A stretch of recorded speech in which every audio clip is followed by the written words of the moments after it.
আসসালামু আলাইকুম।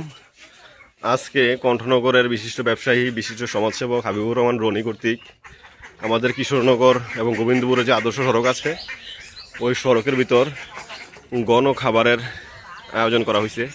এখানে সর্বসাধারণের জন্য হচ্ছে এই খিচুড়ি বিলি করা হবে। তো রান্না শুরু হয়েছে একটু আগে, তো মাগরিবের আগে হচ্ছে আসরের নামাজ শেষ হইলো, মাগরিবের আগেই দেওয়া হবে গণখাবার সর্বস্তরের সকলের জন্য।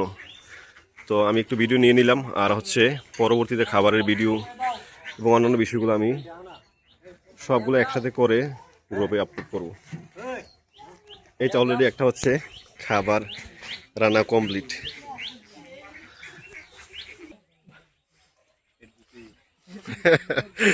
আল্লাহ রে।